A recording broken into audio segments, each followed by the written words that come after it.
শেরপুরে পূর্বশত্রুতার জেরে বাড়ি অগ্নিসংযোগের অভিযোগ, বাড়ি পুড়িয়ে ভস্মীভূত।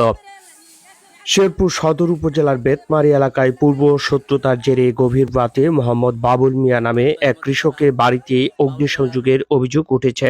এতে বেতমারি মধ্যপাড়া গ্রামের বাবুল মিয়ার বসত বাড়ি পুড়ে ভস্মীভূত হয়ে গেছে। এই ঘটনায় ক্ষতিগ্রস্ত বাবুল মিয়ার ছেলে মোহাম্মদ মুস্তাকিন ইসলাম বাদী হয়ে আদালতে একটি মামলা দায়ের করেছেন। প্রত্যক্ষদর্শীদের বরাতে জানা গেছে, গত ৯ সেপ্টেম্বর রবিবার গভীর রাতে বাবুল মিয়ার বসতবাড়িতে আগুন জ্বলতে থাকলে স্থানীয় জনতা এসে আগুন নেভানোর চেষ্টা করে, কিন্তু বাড়িতে বৈদ্যুতিক সংযোগ থাকায় আগুন নেভানো সম্ভব হয়নি। এতে করে বাবুল মিয়ার প্রায় 11 লক্ষাধিক টাকার মালামাল পুড়ে ভস্মীভূত হয়ে গেছে। ভুক্তভোগী বাবুল মিয়ার ছেলে মুস্তাকিন বলে, আমাদের প্রায় 11 লক্ষ টাকার মালামাল পুড়ে গেছে, আমি এ ঘটনার উপযুক্ত বিচার চাই। ওই গ্রামের প্রতিবেশী আবু রায়হান জানান, গভীর রাতে মানুষজনের চিৎকারে ছুটে এসে দেখি ধাউ ধাউ করে আগুন জ্বলছে। আমরা প্রায় 2 ঘন্টা চেষ্টা চালিয়ে আগুনের নিয়ন্ত্রণে আনি, কিন্তু তাতে লাভ হয়নি, সব পড়ে গেছে। আমরা এ ঘৃণ্য ঘটনার বিচার চাই। লাগাই দিছে আমরা দেখি গড়ি পরে ফুটে গেছে গা, মানে ও উঠানি রাতের বেলা, তো রাতে 3টা বাজে মনে হয়, 2টার সময় মনে হয় অনুমানিক আর কি 2টা থেকে 3টা বাজে এরকম পরে আমরা ফিরেছি। রাত অনুমানিক প্রায় 1টা বাজে, তখন আমি ঘর থেকে উঠে আমার বাড়ি ঘর দেখছি। দেখার পরে আমি যাই শুয়েছি, শোয়া মাত্রই আধা ঘন্টা 1:45 বাজে তখনই এই আগুনটা লাগছে। আগুনটা লাগার পর আমার জ্যাঠাতো ভাই যখন ডাক দিছে, কাকি যখন ডাক দিছে কোন থেকে যে আগুন লাগছে, কাকি তো পাশের ঘরে ছিল, কাকি তো আর এই ঘরে ছিল না। যখন আগুন লাগছে ডাক দিছে, ঘুম থেকে উঠে দেখি আগুন। এই আগুন নিবানোর জন্য অনেক চেষ্টার পরে, প্রায় 1-1.5 ঘন্টা চেষ্টার পরে আগুন নিয়ন্ত্রণে আনা সম্ভব হচ্ছে। কিন্তু আমরা ফায়ার সার্ভিসের কল দিছি, কারেন্টের লোকের কল দিছি, কিন্তু ফায়ার সার্ভিস আমাদের রেসপন্স দিছে ঠিক আছে, কিন্তু ওরা আসার পথে মাঝ পথে ঘুরে গেছে। এই ঘুরে যাওয়ার কারণটা কি, এটা আমি জানবার চাই যে ওনারা ঘুরে গেল কেন।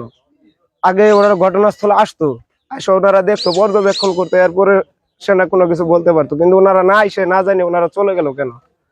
আর কাকাদের সাথে ঝগড়া, মানুষের এক এলাকায় থাকলে ঝগড়া বিবাদ বাঁচতেই পারে। এই বিলে আগুন জ্বলে বাড়িতে আগুন জ্বলাই দিব, এটা তো সম্ভব না, এটা কোনোভাবে মানে নেওয়ার মতো না। আমারও তো পাশের ঘর, আজকে আমার ঘরে আগুন লাগলে আমি কি করতাম? কারণ আমি তো নিজে নিরপেক্ষ না। আজকে আমি কি আছি কখন আমার বাড়িতে আগুন লাগাই দিব? আমি তো নিজেই এখন আতঙ্কে। এটা কোনো মতে ভালো কাজ না। একটা মানুষের ঘর যেটা থাকার জায়গা, এটা যদি পুরাই দেয়, এটা ভালো কাজ? এটা কোনো সময় ভালো কাজ হতে পারে না। মানুষের ঝগড়া বিবাদ থাকতেই পারে, একটা মীমাংসা আছে। গ্রামে না পারে কোর্ট কাছারি আছে, কোর্ট কাছারি শেষের পরে তারপর সবাই মীমাংসাতে আসে, কিন্তু এইভাবে একটা ঘরে আগুন দেওয়া তো এটা কোনোভাবেই ঠিক হয়নি। রাত্রে অনুমানিক 2টার সময় এমনি কে জানে ফোন দিছে, আমার বাড়ি উলি ধরছে, দৌড়া করতেছে, বললে মুস্তাকিন করে বাড়ি ফিরে দিছে। কারা খুলে ওর সঙ্গে ঝগড়া করছে, ওরা বাড়ি ফিরে দিছে। এখন আমি ঘুমের মধ্যে, আর আমি আর উঠিও নাই, ওই মুহূর্তে 2:30 2টা বাজে। এখন বোন জামাইয়ের বাড়ি ঘর ফিরে দিছে, ওই বসে ওই মুহূর্তে আমি একটা আমার নাকি গাড়ি পাওয়া যাবো না। ওরা আর আসি নেই। ওরা সকালবেলা ছেড়ে নাই নাস্তা খাই পুই দিয়ে আসছে, ওনার যায় কি করতাম। ওরা নাই নাস্তা খাই যে সকালবেলায় দিয়ে যে লোকজন কিছু আছে, মহিলা উঠলে কিছু ঘোরাফেরা করতেছে, পুরছে পুড়ে গেছে আর কি। মোহাম্মদ আবু রায়হান, আমার পাশের বাড়ির ঘটনা। রাত্রে যখন আগুনের দাবানল দেখে দৌড়ে আসি, এসে দেখি পুরো সব সাইড তছনছ হয়ে গেছে। আমরা অনেক চেষ্টা করি, এলাকার পোলাপান লোকজন নিয়ে এই আগুন থামানোর চেষ্টা করি। প্রায় ঘন্টাখানেক চেষ্টা করার পরে এই আগুন থামছে, কিন্তু আগুন থামলেও সবকিছু শেষ হয়ে গেছে, অবশিষ্ট কিছুই নেই। এখন সন্দেহ বলতে, তাদের সাথে কয়েকদিন আগে একটা লোকের সাথে ঝামেলা হয়, তো আমাদের ধারণা তারা এই কাজগুলা করছে। আর ক্ষয়ক্ষতির পরিমাণ এখন ওইভাবে আনুমানিক বলতে গেলেও তাও 8-10 লাখ টাকার মতো ক্ষয়ক্ষতি হবে।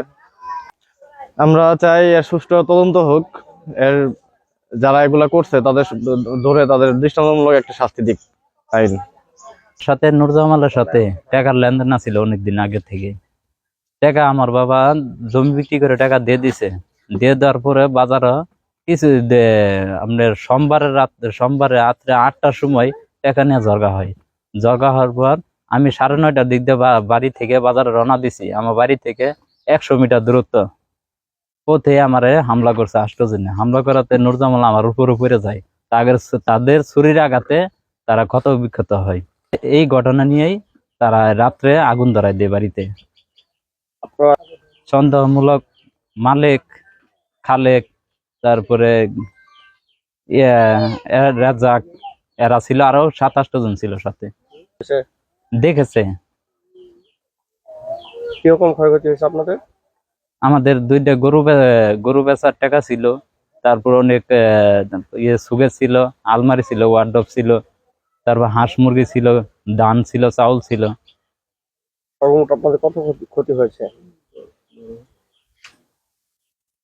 হিসাব করে এখন আপনারা এই ঘটনার পরিপ্রেক্ষিতে কি চান? আমরা সুষ্ঠু বিচার চাই।